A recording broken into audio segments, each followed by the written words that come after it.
Good morning, and welcome to the Rankin Report for Sunday, March the 28th, 2021. We're in the sixth part of our look at the Declaration of Independence and comparing the charges laid against King George and his ministers, to modern-day complaints against government here in America. Comparing 250 years ago, almost, to the times of today, and giving voice, hopefully, to those of you that seem to have this knowledge that something is wrong in this country, but you just can't put it into words because people honestly just don't teach this stuff anymore. So picking up where we left off, we're coming to, he has combined with others to subject us to a jurisdiction foreign to our Constitution and unacknowledged by our laws, giving his assent to their acts of pretended legislation. Now, according to Founding.com, the others that the colonists referred to was the British Parliament itself, which would seem like a curious thought, seeing as people felt themselves, at least at first, to be British citizens. But the colonists' understanding of the British Constitution in those days meant that they felt they were serving King George, who was the head of the nation, but gave their colonial legislatures the right to make laws for them. When George used Parliament to pass laws like the Stamp Act, the Coercive Acts, the Townshend Acts, and all the other acts disliked by the colonists saw Parliament as having no authority over them. So in other words, it was an argument in those days as to who's making the laws here, you guys in London or our legislators, just a few miles down the road from us. Today, however, if the phrase foreign to our Constitution sounded at first a little more sinister to you, there's a good reason. Some recent U.S. Supreme Court decisions have referenced laws of other nations, not based their decisions on what the U.S. Constitution says, which is what the High Court was charged with doing when it was created. And remember Agenda 21? The United Nations sustainability effort that many feared would override U.S. sovereignty and interfere with private property rights. This agenda, this effort, these guidelines that the UN had put out were going to be as I recall, were going to be picked up and used and be the basis for laws, even though Agenda 21 was not basically posted as a treaty.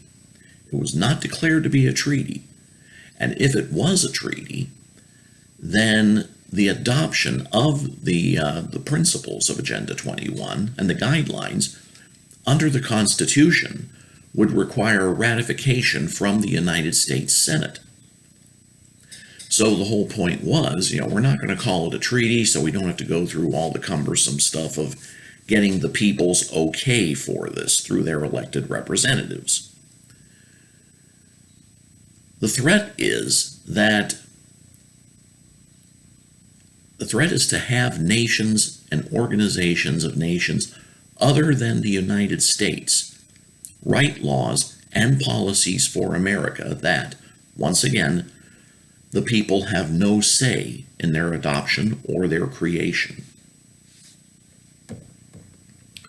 For establishing the free system of English laws in a neighboring province, establishing therein an arbitrary government, and enlarging its boundaries so as to render it at once an example and fit instrument for introducing the same absolute rule into these colonies. Or in plain English, setting up a government friendly to the Crown in a province of neighboring Canada. If I recall my history correctly, I believe it was Quebec. And using that as the base for an armed strike force designed to enter colonial territory and help put down the growing rebellion in the colonies. We're not there today, at least not yet.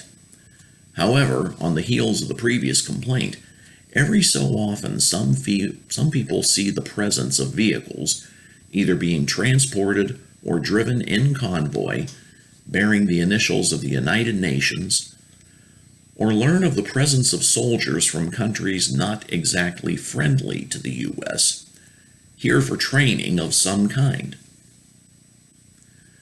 Often there is no explanation for this on the news, which does nothing to alleviate the people's discomfort, shall we say. It would be helpful if the people who made the arrangements for these things were a little more transparent with the people. What are these guys doing here? What's going on? For imposing taxes on us without our consent. This is the point that many people feel was the heart of the argument against King George. However, focusing on taxation only misses the point. Let's be honest, no one likes to pay taxes. There's an old saying, don't tax you, don't tax me, tax that feller behind the tree. And every so often, popular uprisings like Proposition 13 in California in the 1970s and the Tea Party, T standing for Taxed Enough Already, of more recent years, remind politicians that you can only go so far with this stuff before the people say, wait a minute, what are you doing here?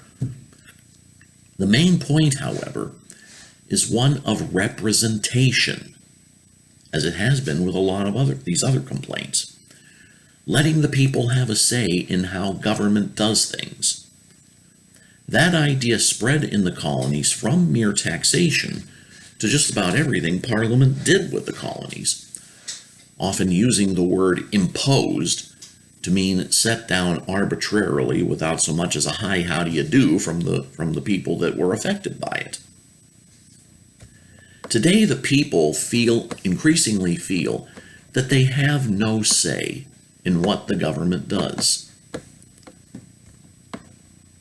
that nobody listens to us, that our elected officials will do as they please regardless of what the people desire. That attitude breeds indifference. They're not listening to me, why should I bother then? And that breeds even further abuse by elected officials until the people finally reassert, their control over the government and either replace those elected or reform the system altogether, as what I believe we are heading toward nowadays in this country. For depriving us in many cases of the benefits of trial by jury. This is another one of those cases where the right has not been denied or taken away in modern times, but has been neutralized to the point of being, in some cases, of little to no effect. I've been called for jury duty several times in my life, as have many of you. True, it's a hassle, but it's a necessary one. I have yet to be placed on an actual jury and hear a trial and sit through a trial. And my last time called, potentially to the box, may explain why. I was placed on a panel of prospective jurors for someone charged with driving under the influence. This was a simple enough charge. We were brought into the courtroom where the case would be tried and sitting in the public area. But the prosecutor for the county district attorney's office began explaining the basics of the case. And as he was doing this, a couple of questions formed in my head about what he was explaining, which I proceeded to ask. I was dismissed from the jury panel within 10 minutes of this and released from my service. Now, some people hearing this may think, hey, this is a good way to get out of jury duty. But there's a larger point here. Jury duty is a civic duty like voting. Now, I hope I'm wrong, but my experiences seem to indicate to me that prosecutors and defense attorneys do not prefer jurors who can think for themselves, which was the whole point of having having jury in the first place for criminal trials. Instead, Jurors were to endure the entire case and be steered into a verdict by both sets of attorneys. When one is more playing a role in a semi-scripted production instead of actually searching for the truth, is there any real benefit to a trial by jury? We're coming soon to the most serious of the charges by the colonists against King George III and his ministers, ones that have a genuine bearing on, more of a bearing today than people might realize. I hope you stay with us for this part. If you've been liking this series, if you like these videos, please hit the like button and feel free to hit the subscribe button for the rest of this series and a few other things I put together you might find amusing. That's the Rankin Report for Sunday, March the 28th, 2021. God bless you and have a good day.